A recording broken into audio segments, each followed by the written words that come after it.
thing down, I'm going to bring the whole fucking diseased, corrupt temple down on your head. It's going to be biblical.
Good morning, good afternoon, and good evening to all of you today. And thank you so much for joining us in this unusual time that we're going live today. We have an amazing guest today. This is actually our very first Respect show since taking over from Mark Abrahams. It's actually the fourth that we've done on Mondays, but the first that Stu and I have officially taken over the show. And we're just so blessed and happy to have with us today Rachel Vaughan from Down Under in Australia. Stu, good morning. Rachel, good evening. Actually, Stu, good afternoon. Apologies. How are you guys today? Yeah, very well. It's just turned afternoon here, and I was just saying the early start for all the people in America, because it's 7 a.m. for you there. It's just gone lunchtime here, and it's 8:30 p.m. for Rachel in Australia. And we've done a few shows with these before with Ricardo Bosi, so we know, Yeah, I think the last time we did an Australian show, Stu, it was like super late for you. So now we're going super early for me. But Rachel, thank you so much. And thanks for being here. I thought that I would just give our audience a little bit of your background, which is, to say the least, compelling and unbelievable. So Rachel Vaughan is a child protection advocate, whistleblower, researcher, and childhood survivor of satanic ritual abuse and MK Ultra mind control, including MK Ultra psychic theta programming throughout childhood. In 2018, Rachel began participating in interviews, roundtables, and public speaking engagements in her fight for justice against her childhood abusers and the authorities who refused to investigate. This included proving the existence of tunnels and bunkers she was sex trafficked through as a child in Adelaide, South Australia. In 2024, after 18 years of campaigning, Rachel was finally awarded victim of crime compensation from Australian authorities for some of the abuse her father perpetrated against her in childhood. Despite this, the remains of several of Rachel's mass-murdering satanic father, Alan Maxwell McIntyre's child victims, have not been exhumed from 2 of his former properties by police. Rachel is certain this is due to the fact that her father was an ASIO, Secret Service operative, working on behalf of the globalist order. She often refers to her father as Australia's Epstein. Rachel suffers from diagnosed severe PTSD as a result of her nightmare childhood. Despite this, she is an eternal optimist and believes that we are immortal souls having a human experience who can attain peace and success despite our trauma. As co-founder of movement Lay Love Down, Rachel teaches others to utilize the Earth's ley lines to win the energetic war by balancing out the nefarious activities of satanic ritual abuse in the ley crossing points by collectively expressing joy in those spaces. Rachel passionately maintains that the current ascension process of Earth, fueled by humanity's collective spiritual awakening, is facilitating a change from the satanic system of enslavement into a world where we can truly be free to fulfill our soul purpose, creating a paradigm on Earth we can be proud to pass on to younger generations.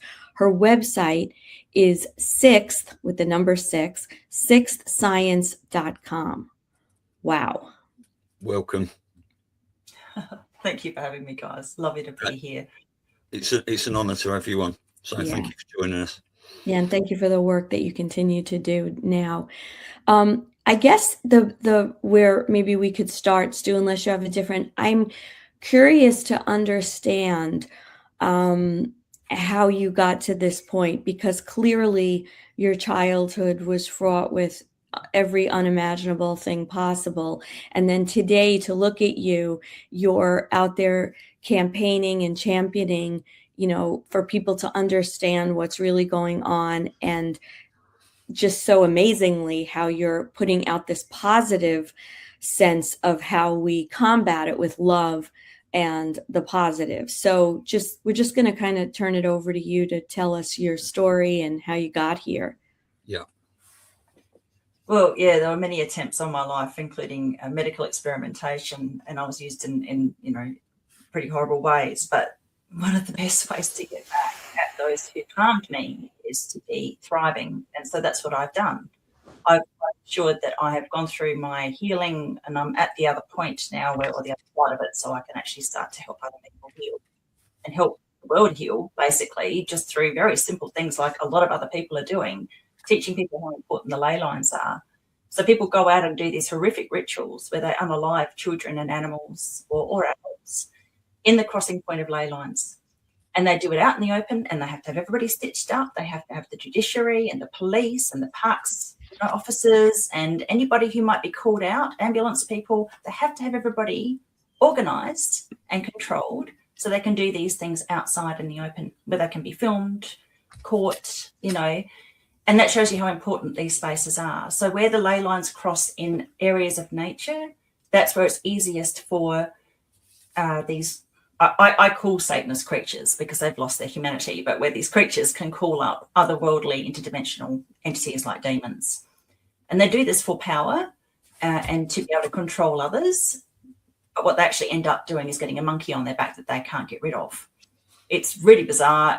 Obviously, a lot of people watching your program would have heard about 33rd degree Masons, that they get to a certain level and they've got this, that they sell their soul. My father actually tried to get me to sell my soul when I was 5 in a ritual where he married me. And I still have the little bracelet that he gave me that's tungsten or some sort of weird metal that's never rusted. He said it was off a tool ship. But I muttered under my breath as he was doing this, I give my soul to Jesus. And I am not a full-on Christian, but I even knew at 5, I did not want to be anything like him. I knew Jesus was good, and I wanted to go to the light, and I didn't want to have any part in the control structure or the power that he was offering me. Yeah. Can I ask you one quick question before you go on? How did you know at such a young age, with all of this satanic evil stuff that was happening from the time you were, I'm sure a baby and before, that Jesus, like, how did Jesus show himself, or how did you feel him to know enough at 5 that that's where your heart and soul was and not with this other side? So I had an experience, and I'm not going to say it was Jesus that came to me, but I had an experience where I was trafficked through a lot of tunnels. There were mandated 1938 government mandated tunnels. There were telecommunications tunnels and water tunnels. And my father would put me into one of the water tunnels that were walkable. There were little adjunct tunnels that he used to shove me into, and then close it off with a, I guess it would be like a barrel that you put electrical conduit on, because he worked at Telecom. I'm pretty sure it was from there. That was a telecommunications company. And I would be in the dark, very, very cold, very, very frightened. I wouldn't know how long I'd been there because it was so dark and there was no time keep, I'd never watch or anything like that, or no light to see it by. And on one particular occasion, a light just appeared out of nowhere. I couldn't find a source for it. I had an experience later in life as an adult where a light filled my bedroom as well and freaked my partner out. No source. I woke up to him searching the room, looking for the light source. So as a child in this tunnel, so it visited me again as an adult, but as a child in this tunnel, this light came in and it was conscious. It warmed me up. That was the most important thing. I was freezing cold. I must have called out for help or something. And that consciousness explained to me some of the things that I was going to go through and what I would actually be doing as an adult. And I couldn't put it into words. I was too small. I was about 3. But just to put it into context, when my father would normally come and get me out of that tunnel, I'd be desperate and I'd be hugging him and kissing him, and he was my savior. On this occasion, he came to get me out and I fought him to stay in the tunnel. And that was the last time he put me in there. Wow. Wow, you showed happy. Him. So I don't know. I think it was from watching movies.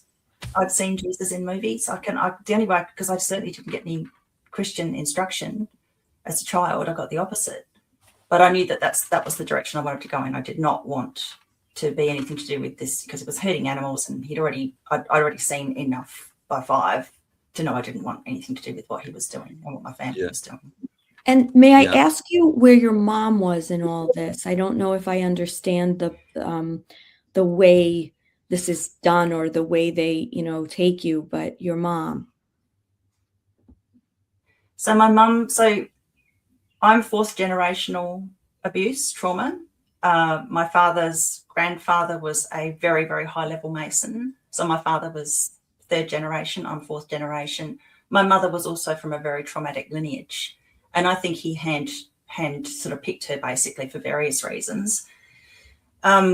She was very easy to hypnotize. He was an adept hypnotist. His later partner was, his best friend was. So he could just click his fingers at her and say a few words and she'd be under. And just completely somewhere else in a trance. And there's a lot of the cults that abuse children use hypnotism. They do this, and there were others also who could use these techniques. So it was pretty much throughout the cult. My main MK Ultra programmer and abuser studied at Sydney University under a woman who was later named by another survivor. She studied under her, so she was an MK Ultra programmer. So my abuser and handler studied under the same woman. Sydney University is known for it. So it's a lot of survivors who've said that they were abused through various people in that university. Yeah. I just want to say a couple of points to that. We spoke to Ricardo Bosi before, and he calls them the Masonic filth.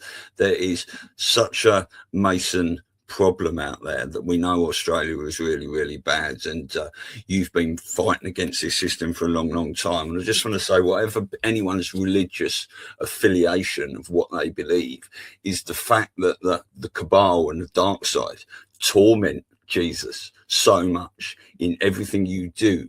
It makes you believe that this has to be a real thing. And a lot of people go away in Jesus' name. They've seen UFOs or other things like that, and these spirits just tend to disappear when you speak his name out loud. So there's definitely something into this, and everyone needs a relationship with whatever higher power they believe. But just one thing as well, when you said I call them creatures, right? Yeah. I think that's perfect. It might be offensive to some creatures, but it's perfect because you don't know what these people, you don't know what to call them. Do serpents? I call them a lot of time, but creatures, I think, is absolutely perfect. Yeah, but they've lost their humanity. They don't deserve the human moniker. Yeah. So do you just want to just go into your history and just, take we're sorry for cutting you off. There's so many questions along the way. That's fine. That's fine. So for those who don't know me, I was brought up in South Australia in a place called Adelaide. Adelaide actually means aristocracy.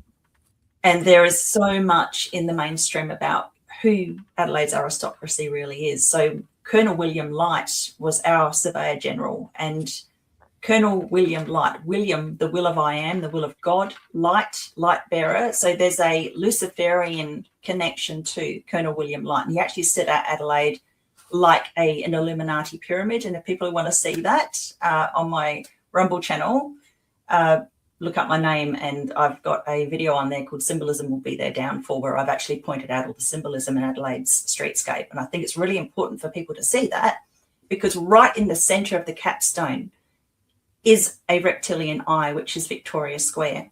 I am not joking. It's literally shaped like a reptilian eye. And they say that that's a nod to the rainbow serpent. So they're not even trying to hide it. But if you look at the way that it's all structured, it's one big Illuminati pyramid with the eye at the top, and it's reptilian. So this is where I grew up. So I grew up in a suburb called Edwardstown on a street called Macklin Street. The house had a hidden cellar. My father built the house himself. He built the hidden cellar. It's not on the records that there's a hidden cellar there. It had 3 ballast tanks from a ship that led to a tunnel that led to a underground brick kiln, which was built at the underground level because the Wonderlicks factory took all the clay out of the area, put the kilns at the lower area, and then later fill was brought in to cover it all up. The suburb changed names 3 times during that process, so people wouldn't really recognise where it was. I've proven the existence of the tunnels, the 3 sorts of tunnels that I was trafficked through. So the reason my father put the ballast tanks in there was also one in the laundry, is because he was instituting maritime law. And under maritime law, sex with children is legal. That's why you hear about children being trafficked in canals and ships. That you will see elites having houses like the Zorro Ranch. It's a really good example, the Epstein or Zorro Ranch. Its structure is, in some of the rooms, very much like a ship. There's port windows, there's wooden ceilings. One of the port windows in one of the real estate websites illuminates a painting of a child holding a baby, because obviously they like to get them pregnant very young. So all of that was already in place before I was even born. My father used me in his blackmail operations by trafficking me through those tunnels to all the other bunkers in the area, or the ones that were owned by his friends. The cult in Adelaide is called the Family. So when I refer to the family, and that's the global cult too, it's also called the Family. So I was trafficked. I was put with people that either were inebriated or drugged or barely conscious, and also with individuals who wanted to be filmed with me, because that's part of their structure. Is they get blackmail on each other, then they put up the ladder. They can't go up the ladder without being having this agreement between each other that they've got blackmail on each other, so then they help each other out in business. I was used in satanic rituals. One example was where a baby boy was unalived in the most horrific manner, and I won't go too much into it, but there are probably about 50 adults present when that happened.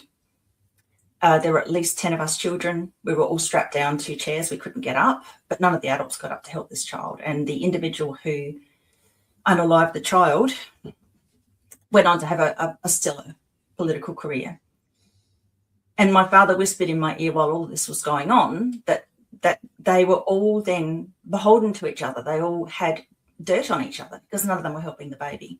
Now, there was another family member who ran a baby farm. All of these poor, very underage girls, pregnant, were her maids. They were always miserable. When we went for family dues, we weren't allowed to speak to them. They just walked around utterly miserable. One of them caught up with my brother later in life and said they took her baby and she didn't know where he went. They didn't know what happened to him. That could be the child, the baby that I saw unalived. I'm not sure. But just an absolute horror show. Because I was used in theta psychic programming from infancy, I was used in the rituals as a go-between because the adults couldn't do it. They didn't know how, or they didn't want to take the risk. of communicating with these entities that they were pulling up. So I had to do it, which was horrific. And by the age of 8, I'd completely shut down my clairaudience because I just couldn't deal with it anymore. Hearing a demon is like scratching your claws down a blackboard, but it's painful. I don't know how any other way to describe it. It's actually physically painful, and the cold that goes through your body and the adrenaline from the fear is just overwhelming. So I managed to shut that down, but I'm still clairvoyant and precognitive, and I was used to psychic spy as well. I read auras, so I was used to psychic spy by my father. All things that I feel, not so great about, because I don't know what I was telling him, how that might have affected those individuals. Now I only ever use it for good. So I use it to help people, and I use it to teach people how to protect themselves from these entities, because people don't realize we live in a multidimensional space.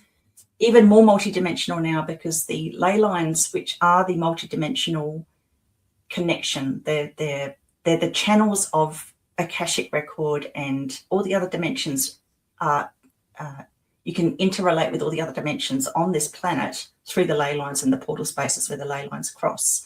They all went into permanent harmony time in 2024, in December of 2024.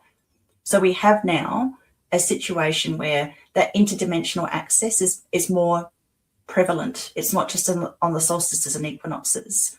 People need to learn how to protect themselves. So that's what I do now.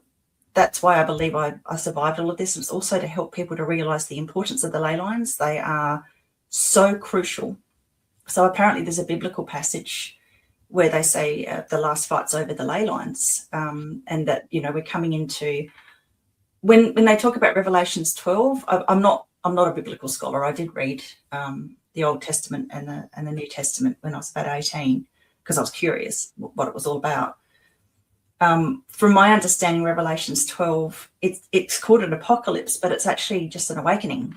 In Greek, apocalypse means awakening. What we're going through now is this incredible awakening and an ascension process of the soul frequencies of humanity and many of the animals and, beautiful birds and things that we coexist with, and the earth's coming up in frequency. And what that means is the satanic age is dying. The entities that these idiots call up and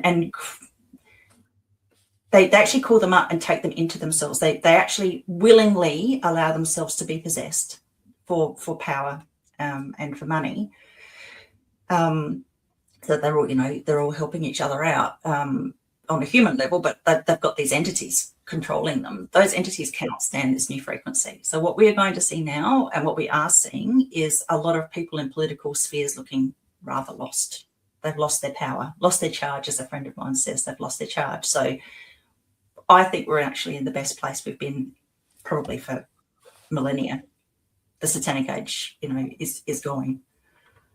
Yes. Wow.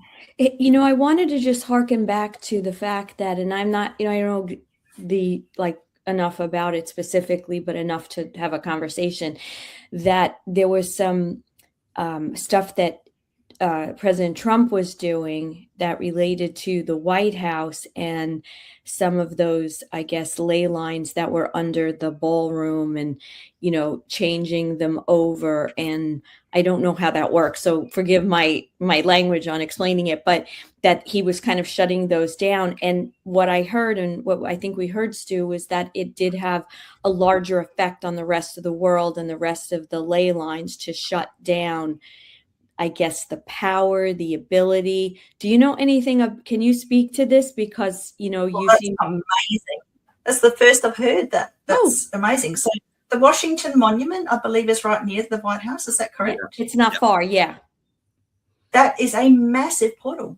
Yes. The monument's right in the center of a huge portal, and you can actually see where the paths are. They're pointing out where the ley lines are going in. So for Trump to actually be aware of that is just gobsmacking. So if he can change the shift the frequency there, it will make a big difference, because there's those three. There's the triangle. There's the Vatican, which has a massive portal marked out in the you can see it. It's connected to a ley line that goes straight to the river, and all the ley lines are marked out. It's got a monolith in the center with a copper top, which is the most conductive element. it's so obvious. I think they call it the quadrangle or something. I can't remember what they actually call it. And underneath, I mean, that's a massive portal. So it's not just a circle on the ground, because these portal spaces tend to be spherical. But the Washington Monument's sitting right in there. I haven't looked at what they've got in London because it's so built up. It's kind of hard to see the portal there. But if he can change it, if he can shift the frequency there, that will definitely have a worldwide effect. Well, I mean, we believe that this worldwide military alliance, Trump being the public figure of, as soon as Trump got into power, he started writing executive orders about saving children and child trafficking and stuff. And we know the military were trained to fight in tunnels, a big budget, 500 million or something like that in 2018, whether they were doing it before. So we believe this global infrastructure is being taken down, and has been for years. And part of the COVID years, we saw a lot of places locked down, certain places in Australia and around the world, as we believe the military is under there, taking all these trafficking rings out, you know. But and you used the word prevalent earlier. People don't understand how prevalent and widespread this trafficking is, because we've learned lately as well, Elisa and I, that I think the number we've heard is 35% of trafficking starts in the home, you know, by fathers, mothers, grandfathers, etc. So we believe good things are happening, but it's such a in-depth swamp. It's taken a long time to, you know, eradicate permanently. Yeah. So I mean, for some people, they can't get their head around. It's very hard to get just on the prevalence. Yeah, just on the prevalence in Adelaide alone, there was a 1938 mandate for a tunnel, trench or bunker at the back door or within 20 feet of the back door of every house, every meeting place and every business. That's a lot of tunnels and trenches and bunkers. Wow. To the point that they had to make up new recipes for concrete. So that's in Adelaide. You know, Adelaide's a major trafficking hub. And, you know, now it's the state-sanctioned trafficking. Before it was the poor kids that were sent over from the UK, the stolen generation there, our Australian original people, and all of the orphans were just there to be used. It's quite horrific. You know, we're talking thousands of children. In my father's time, I think he went through, he certainly was responsible for hundreds, because my brother had to incinerate carved up children's bodies, you know, at least one a week for years. Can I ask you about your brother? Was he treated in the same way you were? Did he have a different role? Like, and if you have other siblings? So my brother Andrew, my sister Claire and my sister Ruth were all present when one of the most famous missing children's cases in my country, the Beaumont children, who were 3 children, 9, 7 and 4, taken from one family and were unalived and brought to my childhood home, Ackland Street, Edwardstown, in the bed of a car. Now, my brother was witness on the day to the blood and sand in the car. My 2 sisters were witness to seeing them in the boot, unalived. My father, on camera, said that happened. This was aired after he died, but he'd said it on camera 2 years before he died. But police still didn't do anything because he's an ASIA operative, he's a Secret Services operative, and he was protected. So those 3 children, again, it's one of the most famous cases. We know where they're buried, by the way, but you know, the law enforcement won't touch my father's 2 properties to exhume the remains of many children. So my brother Andrew is 19 years older than me. We actually just did a recent interview on Aquarius Rising Africa with a woman called Shanti, who's a friend of mine, where he basically backed up so much of what I've already said in so many interviews. Andrew was interviewing with mainstream media for well over a decade. Actually, it's coming up to 2 decades. But they just carve up the interviews and just represent him as this blubbering man crying about, you know, one of his abusers who was paroled recently and who is involved in putting away. Mainstream media just wants to make us look like idiots. Mm-hmm. So he's been able to come out and speak on a more alternative platform. I'm going to be hopefully getting him to speak on a lot more of those platforms now. his experiences were a little different. He wasn't trafficked in the same way that I was, but he was certainly horrifically abused. And, well, I guess you could say it was trafficked because my father farmed him out to his pedophile mate, as is knowing that this man was, Anthony Monroe, was a pedophile, and he was my brother's main babysitter. My father knew that he was abusing my brother because he caught them in bed together, or so he said. And then he blamed it on Andrew. Andrew was supposedly 9 and said Andrew was in love with his scoutmaster. He didn't do anything about it. So this is this sort of thing that my father said publicly, filmed, and that's on public record. So he didn't see anything wrong with that. Didn't do anything about it. Now my brother Andrew said that actually wasn't true. Like my father just made it up, which is bizarre.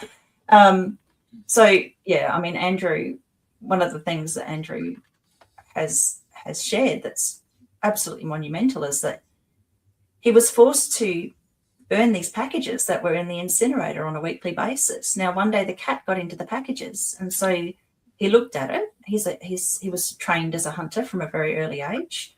He looked at what was in the package and recognized it as human. So then he took all of the packages out, and what he had was the small body of a human with no hands, no feet, no head. So he then surmised that all of the years that he had been doing this, burning every week something, a series of packages wrapped up in butcher's paper, by the way, because they were from the local butcher. There was a tunnel line that went from our house to a boys' home called the Glandor Boys' Home, where 106 boys went missing. And there was a butcher in between, which had a special sign on it, which was a king K with a 3-pointed crown, which was the sign for the locals to know where they could get their human meat. So that's how horrific this gets. And that doesn't even get into what the World Health Organization was doing with the doctors in Adelaide with Kuru experiments, which is a prion disorder. I can go into that if you like, but it's pretty horrible. Gene Decode's spoken a lot about the Kuru stuff. Yeah. So, there were 106 boys went missing a couple of streets away from us. There were 600 who went missing within 2.5 k's at the Goodwood Orphanage, and there were thousands sent over from the UK that just went missing. These stolen generation from the UK. So I saw there's a property at Stansbury on the York Peninsula that my father used to own that has the remains of the 3 Beaumont children, 3 wards of state that are in the same sinkhole with them. I was forced to go through a small tunnel into a sinkhole, a separate sinkhole that had a small fence of skulls that my father, they were all small. They weren't adult skulls. They were children's skulls that my father, they were his trophies. He took me in there to show them to me. So they need to be found, but police will just refuse to go there. They absolutely flatly refuse to go and exhume all of these remains, which would prove all the allegations that we've made. I mean, the fact that I've exposed the tunnels is enough. I've proven the bunker, that's enough, but they won't do anything about it. We have with the South Australian Police, there is a private company called Crime Stoppers that if you have any cold case information for the police, you have to go through this private organisation, privately owned, private organisation called Crime Stoppers, and they basically prevent any of that information actually getting through to the police. You can't go into a police station and give information about a cold case crime. They won't take your information. You have to go through this organisation that stops you from passing on the information. So I'm wondering if obviously every country has its own jurisdiction and rules, right? But now we have this military alliance, and we have the worldwide saving of children and tunnel breakdowns. So I'm wondering if and how the alliance fits into this. I don't know that you know this, but I just put it out there because I have to surmise that Australia is a very big part of this takedown, and wondering if maybe things are already going on behind the scenes, or if it's next, or because from what I gather and from what Gene Decode says, this operation is worldwide. They're going into all different areas. So Do you think any of this might be happening behind the scenes, under the heading of crimes against humanity? What's actually happening very overtly. So there was an inquiry called the Mulligan Inquiry, which was looking into the deaths of state wards which are orphans in my state. That was a bit of a whitewash, basically. But what happened was the man who presided over that, the man called Ted Mulligan, his son, Stephen Mulligan, then became quite a high-level politician. He actually got to the position of treasurer for the state. While he was the member for infrastructure, they went ahead with what's called the South Road Darlington upgrade, where they're actually tunnelling a massive tunnel that's actually taking out a lot of the tunnels. But the problem with that is it's done very quietly but overtly. So they're destroying all of the 1938 mandate homes, the homes that were present at the time when that government mandate was asking for these tunnels, trenches or bunkers to be in situ within 20 feet of the back door of every house, business place and meeting place. All of those heritage buildings, which are normally protected, are being taken out. And that's because they're the ones with the access to the tunnels, trenches and bunkers. What's very concerning is my childhood home hasn't been cleaned out yet. There are some people there that are obviously guarding it. My niece used to own it. She was murdered in 2024 in December on the solstice. So we're not, the red door is still there. I don't know if you've heard about the red door factor, but when you have child trafficking in tunnels, you have a red door on the front. I mean, that is also a feng shui thing, but it's pretty bizarre that they've still got the red door there. It's still red. Yeah. So I don't know how much of it is actually being done in South Australia, apart from them just hiding the evidence. Yeah. I mean, further to what I said before, we did hear during the COVID years when we were sort of looking into all this stuff, listening to Dean Code and various other people, that the fact that the tunnels, I mean, we were seeing them lock down tower buildings and stuff and using it as COVID and this sort of stuff, but we hear they were underground trying to clean these out, and it was an absolute spider web of tunnels in Australia. Just a nest of depravity. Yeah, exactly. One of my abusers who had a bunker not far from where I grew up, he went bankrupt and had to sell his house. And I haven't had a chance to go and check out what's going on there, but he had a very large telecommunications tunnel going along out the front of his house as well. So, that could be a sign that it's been cleaned up, but I'm certainly not being told about it, unfortunately. Yeah. I'm just watching from making a lot of noise. Also, we hear that, there's a lot of stuff going on in Antarctica, with the Antarctic Treaty, that people say we're not allowed there and stuff like that. And the reason is, Australia is so important in this to the cabal is because of the location and it's, closeness to Antarctica, Yeah, absolutely. And land down under, there's euphemisms there that would indicate, hell on earth. Yeah. I mean, there's a couple of ways to look at it too, because the military is not for the protection of the mission, right? And anybody involved that they may be saving, or, they're not going to announce, right? When they do this, they're going to keep it. It's not a civil crime, it's a crime against humanity. It's military tribunal worthy.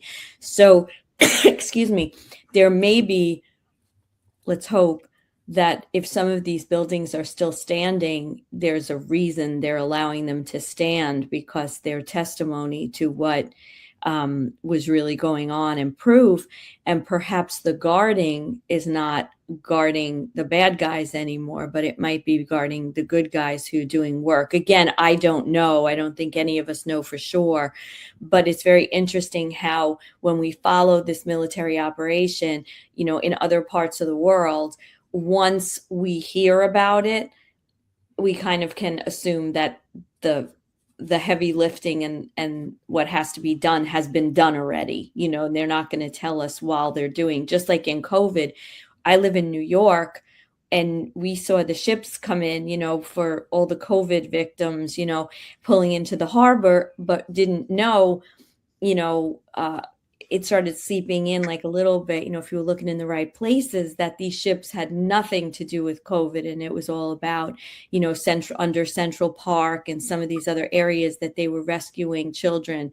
So, we can just send out that collective positive vibration that's what's going on, and that we'll hear about it hopefully soon, that it's a past operation.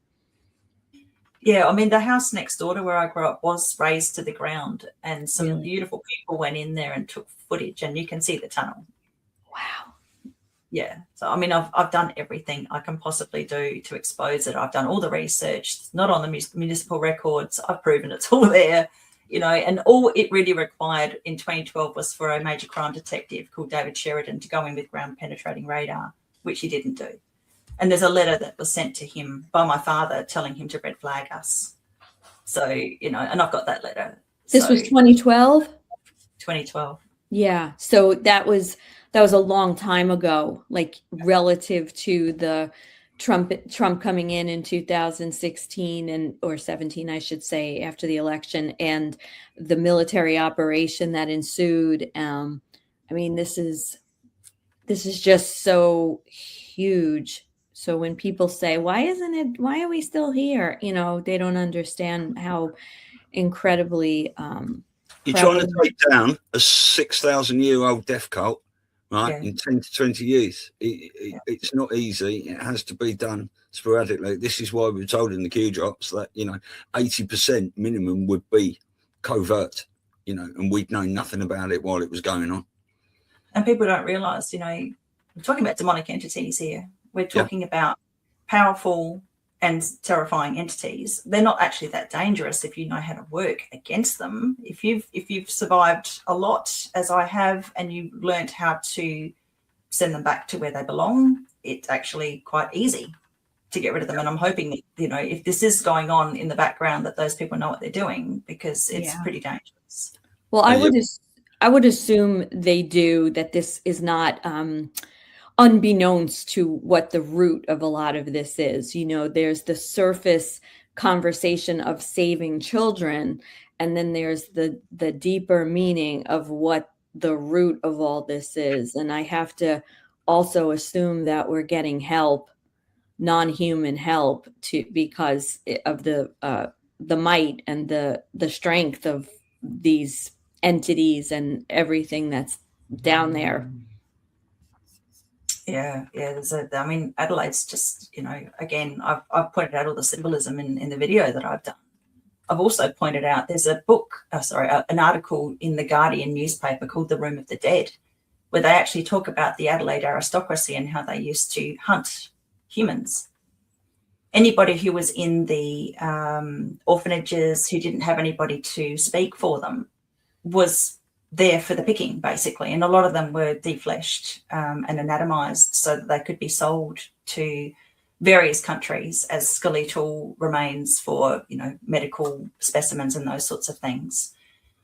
What was also going on with these poor children, and I was one of the ones that was experimented on, the World Health Organization employed a Dr. Roy Scragg and a Dr. Hamilton to experiment on children in Adelaide with prions, which Kuru prions specifically, also scabies prions. Now, prion disorders are Creutzfeldt-Jakob disease, mad cow, Parkinson's, dementia, senility is also related to prion disorders. And prions are a misfolded protein that convince other proteins to misfold.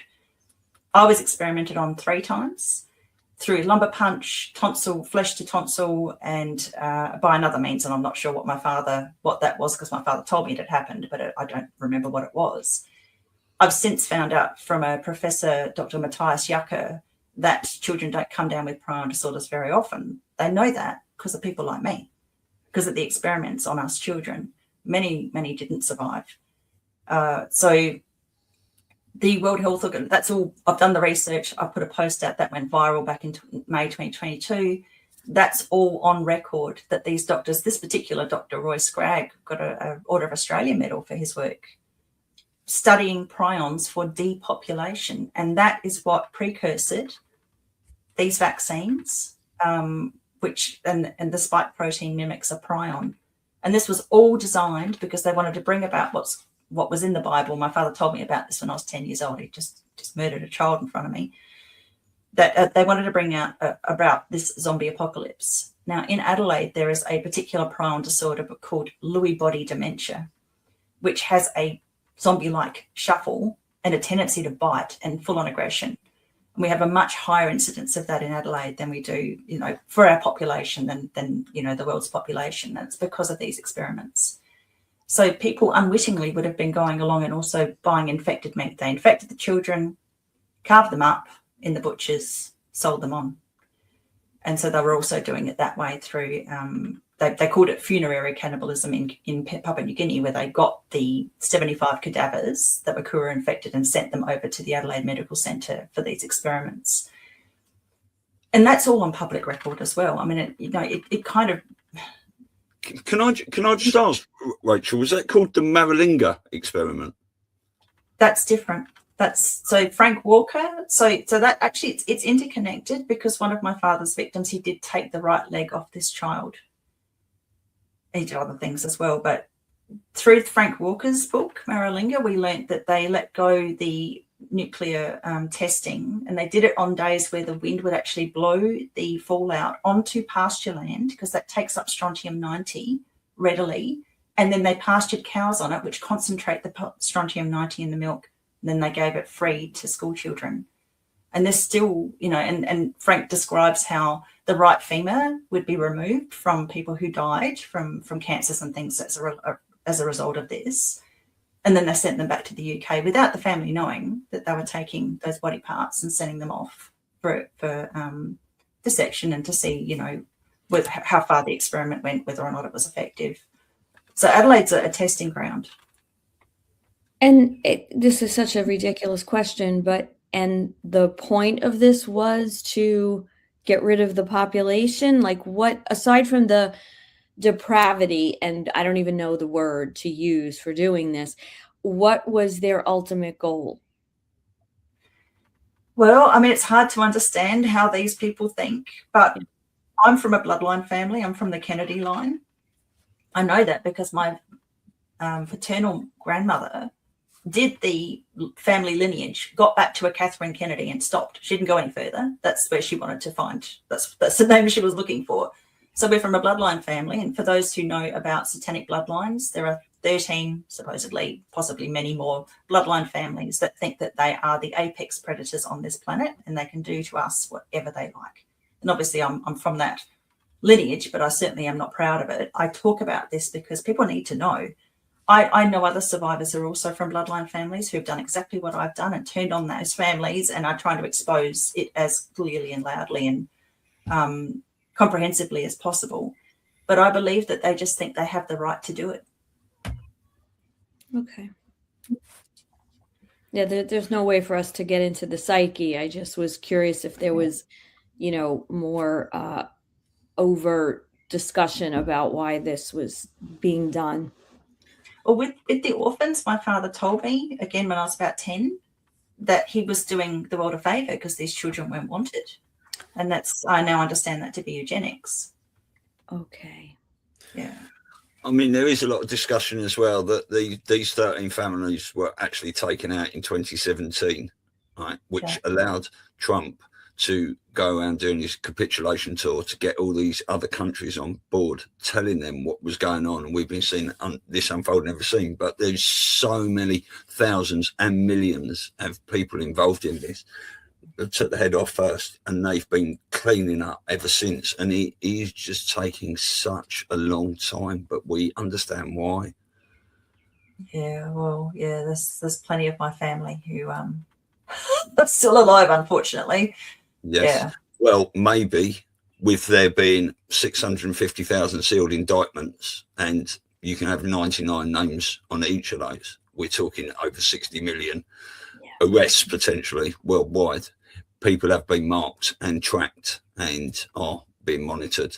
So we can hope and pray and manifest that, certainly. Come to Adelaide. I think they're already, I think this operation is many, many, many countries involved behind the scenes, all using their militaries. We've seen Monkey Works tracking the planes, what planes he can track, and we've seen worldwide militaries all working in each other's countries for the people that have got the eyes to see and are watching what's going on. So, we are very, very positive about this. Yeah, and I did put in a submission to the White House 3 times in 2020. You did what? I put in a submission to the White House to have my state looked into. Yeah. And my case looked into, and I did that electronically and by registered mail. So I'm sure that's been looked at. Yeah. I hope so. It's also interesting, like if you think about the invasion, right? The invasion of all these illegals. And then but look, it's just, army-age men, where the women and children. So that would have been a brilliant way for the military to infiltrate those that had to do the fighting, the rescuing, et cetera, into all these countries throughout the world, unbeknownst to the public, who also at the same time bringing forth the agenda of, the true illegal problem that we have that's, destroying the fabric of a lot of cultures. But that would make a lot of sense, right? If we track when a lot of that was allegedly supposed to have happened. So I think that, as Stu said, when you're talking about 80% being behind the scenes, that's a lot. That's a lot that could be going on or went on unbeknownst to us. Yeah. Yeah. There's so much evidence. The case that we have, my siblings and I, against our father in this family cult. It's obscene how much evidence we have. I've put through, I did an interview with a gentleman called Alex on Nuggets News on YouTube a couple of months ago, and went through all the evidence again, because we've got plenty of photographic evidence to prove that my father was involved with the Beaumont children disappearance, plus his admission that they were brought to our home. Yeah. And so it tells you how complicit the government is. Our police commissioner won't touch it. Our premier, Peter Malinauskas, stuttered on mainstream news that he wouldn't go to Stansbury to dig up these children without the police commissioner holding his hand. It's just crazy. It's just crazy. Well, I'm sorry. What I was going to say is, you're saying this, and we're thinking of it from the perspective also, like, of the fear, because maybe these people are not fear, but they're complicit to what's going on, and probably guilty by association or directly guilty. But, it's kind of interesting too, if they understand the depravity, there's probably an element of fear, just that they know what they're dealing with and don't want to be involved. Like, if the system that you're dealing with, forget about like that they're complicit and they're just as evil. I'm sure there's a big handful of people that may not be participating that are not only afraid of the people who are participating, but know about these entities and don't want to be involved. So it's probably a multifaceted problem why everybody has turned away. It's definitely multifaceted, yeah. I was met with some really good politicians. One was able to help. And it's interesting, the current premier of my state was the police minister at the time that my father was finally investigated, but my father died 6 weeks into the investigation. So that's the end of that, which was very convenient. Mm-hmm. I believe it's complicity. I think it's fear. I think, some of them are really obviously puppets. Some of them just want to be pretty. It's really sad. It's really quite empty. There's not much behind the eyes, and they just like to take off their shirt in front of the cameras. It's sad. Wow. Yeah. Now, when did your father die? I didn't want to call him a dad. 2017. That's kind of interesting, but I'm not going to read too much into it. That's kind of interesting that he died in 2017. Yeah. And when I was 10 in 1983, he told me that these experiments, these Kuru prion experiments that he wanted, that him and these Adelaide doctors and the World Health Organization were trying to bring about this zombie apocalypse through, he told me he wouldn't see the result because he would die beforehand. He dies in 2017. I blew the whistle on this in 2018. And then a couple of years later, we've got a COVID spike protein that mimics a prion. He knew. Yeah. I've heard you talk about the Nazis and Mengele and, paperclip a little bit. Would you just want to talk about that for a few minutes? Yeah. So for people who don't know, the Nazi scientists weren't killed off at the end of the Second World War. They were fossicked out to various countries with Project Paperclip. It was off to America. Project Matchbox, they came to Australia. I know several of Mengele's victims. I don't have any recollection of interacting with him myself. But my father used to talk of him. He used to reference him. And Satanists are obsessed with names. So Mengele. My father used to snigger about this. He thought it was hilarious. So I knew that name as a child without even having to do any history studies. I knew because my father would reference him quite frequently. So those experiments continued. So that MK Ultra program continued after the Nazi experiments. And what's really interesting is they were experimenting on people. The Romany gypsies have a particular eye colour called central heterochromia. Not all, but some. It's a very rare eye colour. The Celts have this. I have this. My mother has this. I think my father chose my mother to breed with for this psychic ability connected eye colour. So central heterochromia is where you have a different ring of colour around the pupil in contrast to the rest of the iris. So in the Hindu religion, people with this eye colour can see God and commune with angels and, see the future and all the rest of it.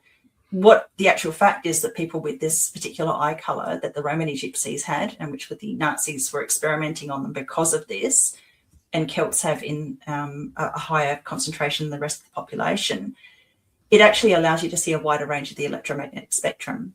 So there is scientific, basis around the fact that people with central heterochromia, which I have, can see more of the infrared and more of the ultraviolet, which is where the interdimensional entities tend to exist within that bandwidth, or those two ends of the spectrum.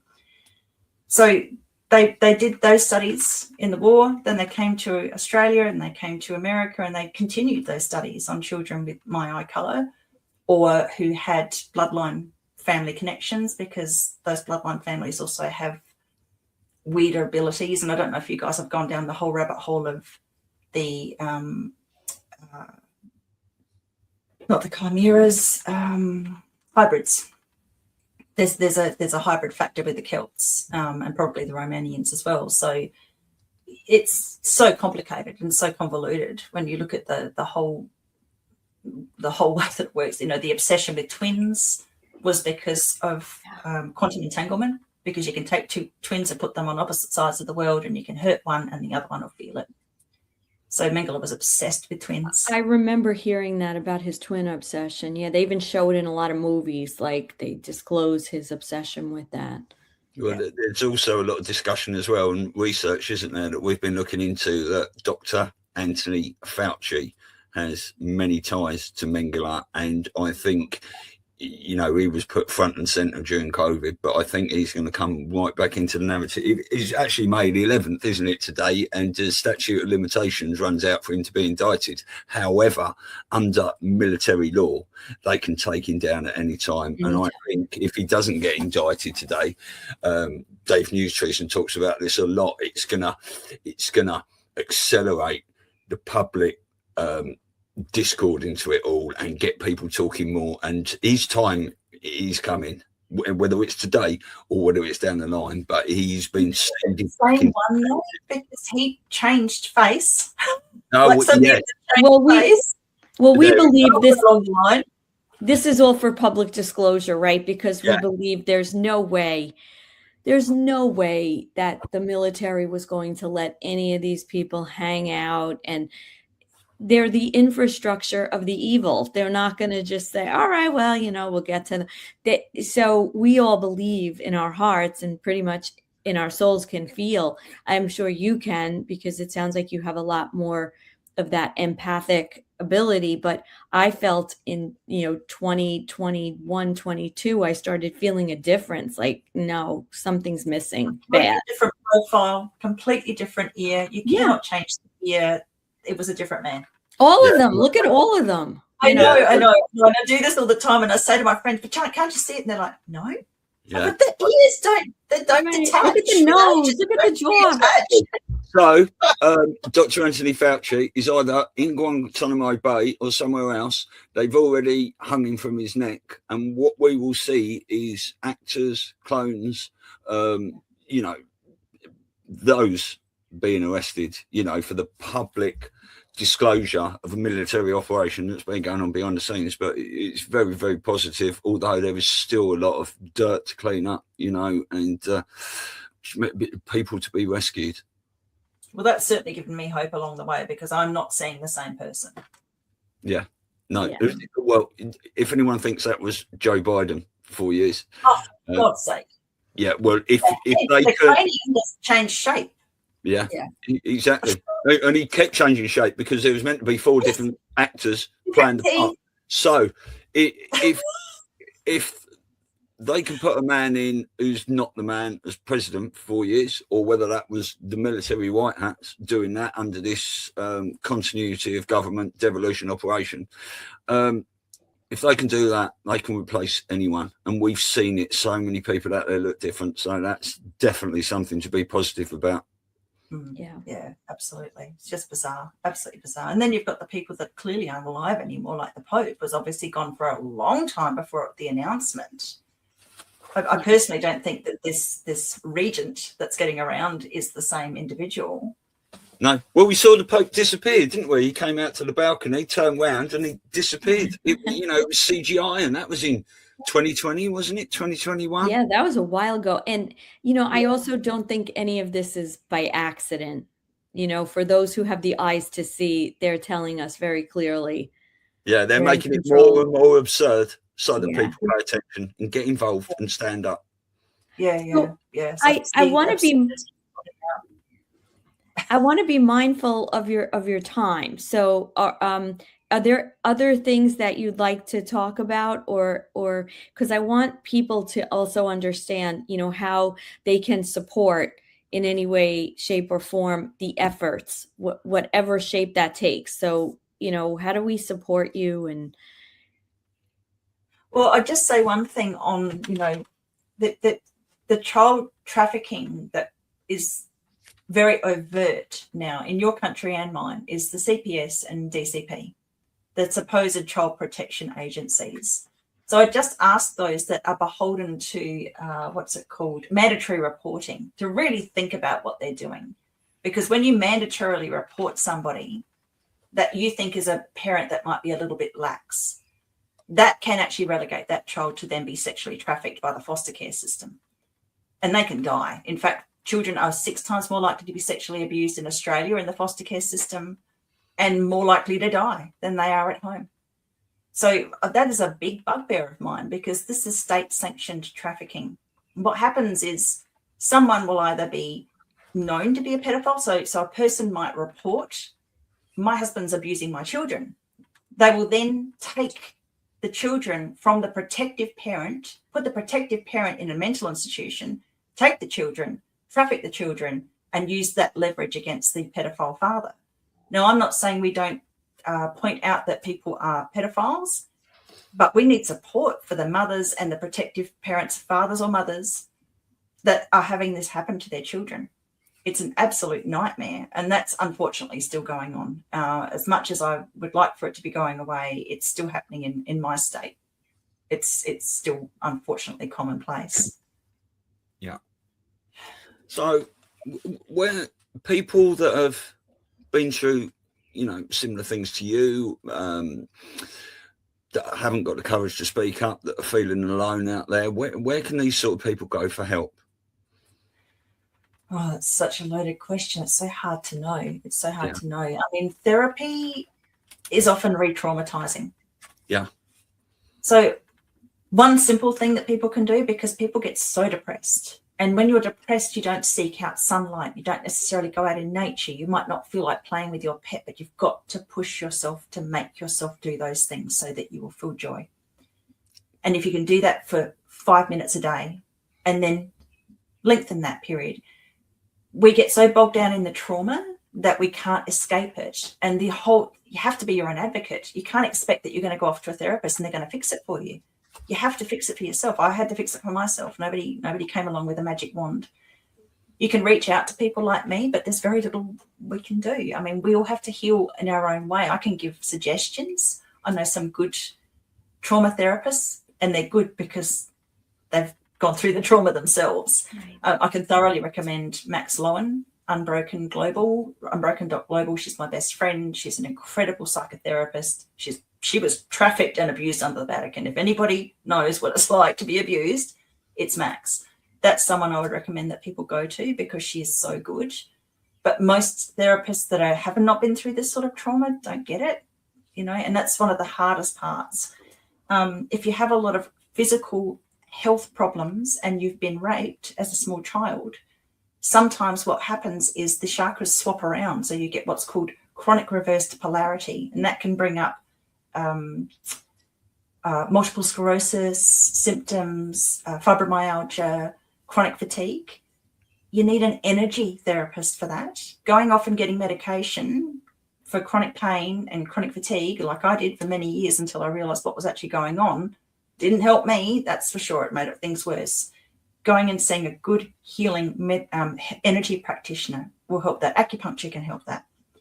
So those are a couple of things that I would suggest. There are a lot of every illness that a person has in the physical body, usually it relates back to trauma, whether it's genetic trauma through the bloodline or it's physical trauma through the body because of what's happened to them as a child.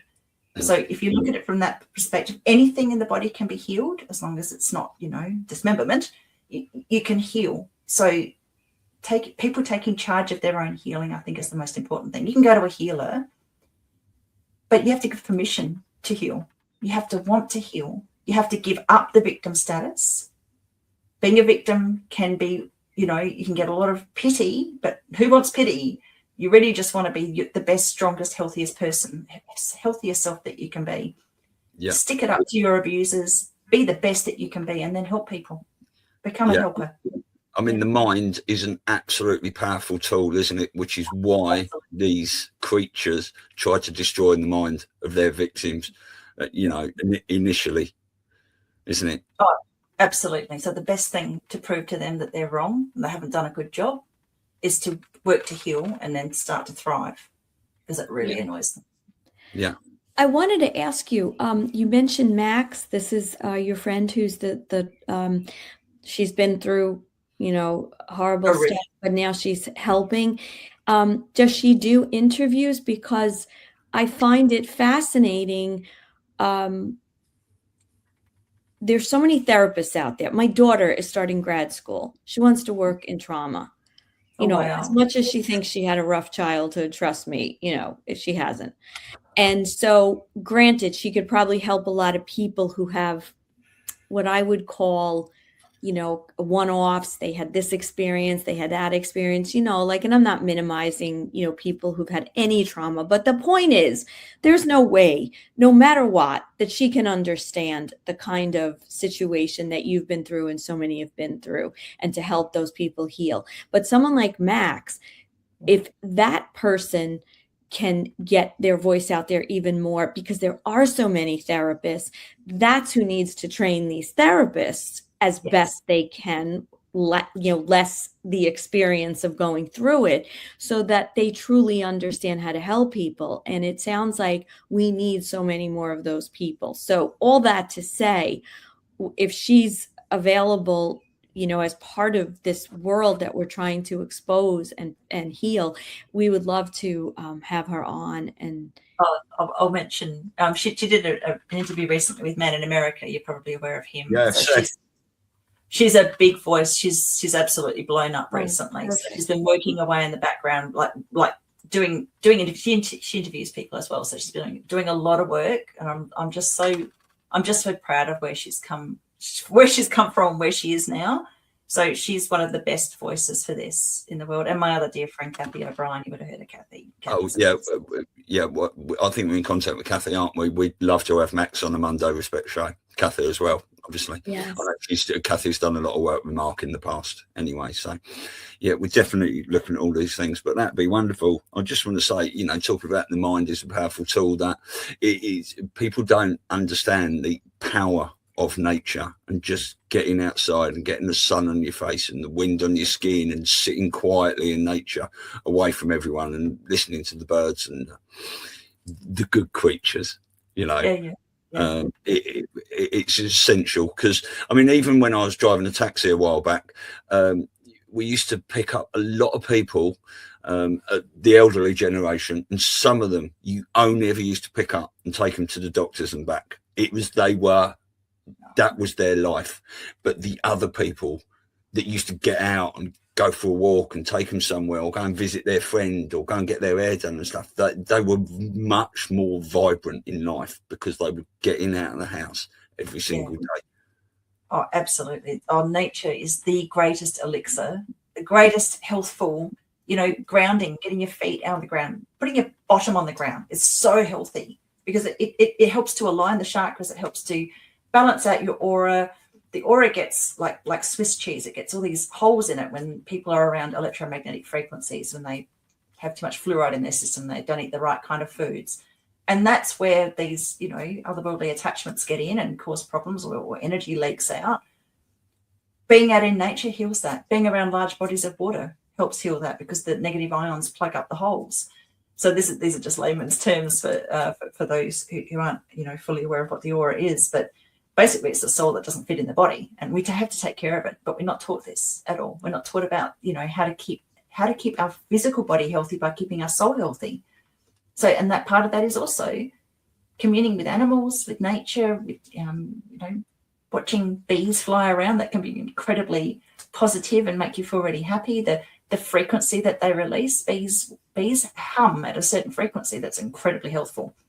So people who have chronic illness go and sit next to a beehive. As long as the bees aren't feeling aggressive that day, they can get a really good healing. Yeah. If bees are having a bad day, not so good. But there's so many different ways that you can avail yourself of healing through nature. It's incredible. And that's one of my elixirs. Nature, the animals that I had as a child, and my love for my mother was what actually got me through, and my spirituality. I'll just say something very quickly to that, because I was working out in the country a couple of years ago at a little house, and he had 2 beehives, and one of them was absolutely beautiful hive, but he was moving them about, and you can only move a beehive about a couple of feet at a time. Then you have to leave it so they can find their sort of navigation. Then you have to move it a little bit more. But one of the beehives, they were absolute bastards in it, and he had. Right, he had absolute problems. He had to wear a proper bee suit and everything, and even then he didn't like doing it. And it was because of the queen in there, because he said he had a really bad queen in this. So you can see how this just reverbed out, because one of these beehives, you could stand next to it all day long, and they were lovely. You'd have them on your hand and stuff. And this other one, you wouldn't want to go anywhere near it. And everyone should be taking natural honey, because it is one of the best substances out there. And most of the supermarket honey you buy out there, it's got no goodness in it at all. If you can find a local bee. I had a conversation with somebody yesterday about that. In the supermarket, you can't eat this stuff, it's full of sugar. So the bees were probably on a negative ley line, a negatively affecting ley line, and they're doing their work, and they were not happy about being moved. So certain insects are attracted to negatively affecting ley lines because they actually shift the frequency and balance it out. Ants, termites, they're all attracted to the negatively affecting ley lines. I bet you anything that's what they were actually doing. That's why they were annoyed that their work wasn't finished yet. Yeah, you might be right. Yeah. Well, do you know what? This has been absolutely wonderful. We love you. You are another warrior in this fight. I personally will be sending you a little bit of distant Reiki healing over to the other side of the earth, whether it's round or flat or whatever. But yeah, thank you so much for coming on, Rachel, and you're welcome back any time. And if Max does want to come on and you want to come on with her or anything like that, you both be very, very welcome. Oh, that'd be lovely. I'll let her know. Thank you. Elisa, you're muted. My dog was barking. Thank you for all you do and your bravery. And yes, I'll be sending light to you all the time. Lots of love. And we're here. We're a platform. So anybody that you feel would make a difference to be on our show, please, we have an open door, whether it's a forum group setting or it's individual. But thank you so much. Yeah. God bless you. We've got, like I said before we came on in the back room, we do have the occasional growler in our chat, but most of the time our chat is absolutely beautiful and they're sending you a lot of love and it's wonderful.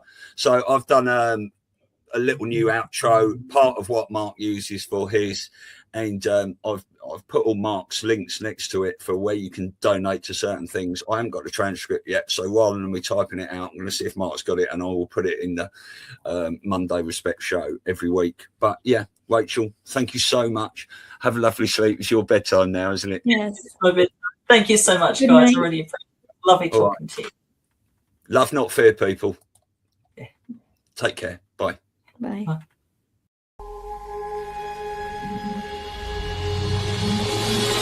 I will be the last to fall. I won't shed a tear for them to see. I won't have your name to call. 'Cause I will be the last to fall.